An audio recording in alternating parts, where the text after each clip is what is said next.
The Relay Configuration menu is where the user can configure the inputs, outputs, LED configuration protection element signals, and graphic display configuration, among other settings. It contains an extensive list of definable settings in a single menu. The various relay configuration settings are set using flex operands that are obtained from the internal states of the F650 or resulting from the compiled equations on the PLC logic editor. Let's take a closer look at the relay configuration.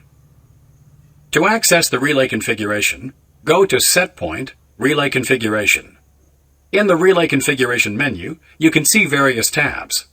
The first tab, the Outputs tab, is used to program and define what operates each contact output in the F650.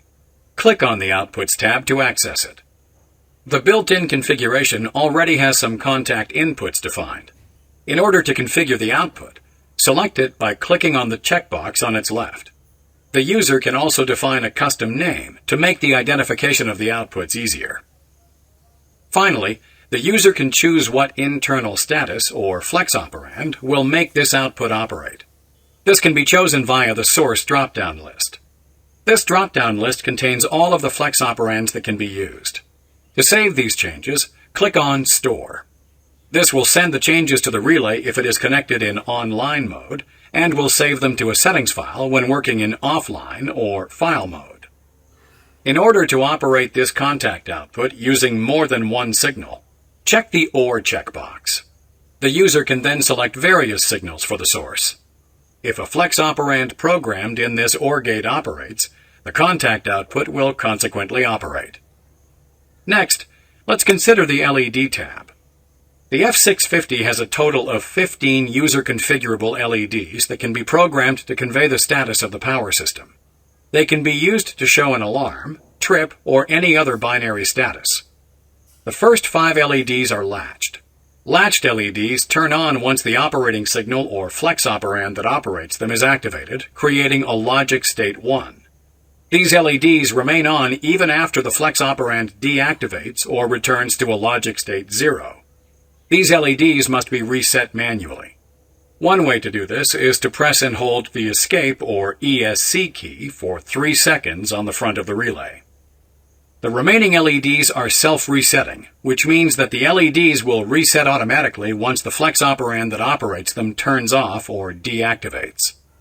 Similar to the outputs, the user can assign a name to each LED and an operating signal. Assigning more than one flex operand to operate that LED is accomplished by checking the OR box and then assigning more than one source. Another useful menu in the relay configuration is the Protection Elements tab. Here, the user can assign flex operands that can initiate or block certain protection functions, reset LEDs, or change setting groups. For example, sometimes it is convenient to have 2 different setting groups. The first setting group can be used for normal operation, while the second group can have more sensitive settings and can be used during maintenance.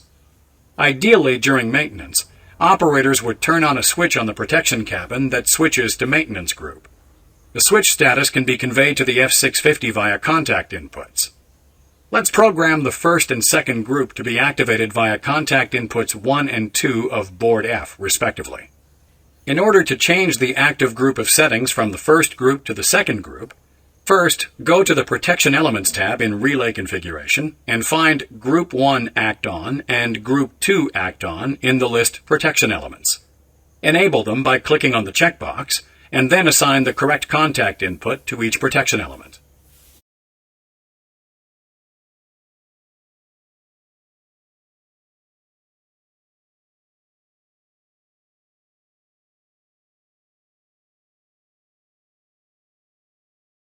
Finally, note that the EnerVista 650 software keeps track of the amount of memory used by the relay configuration and PLC logic equations, as well as the total used memory.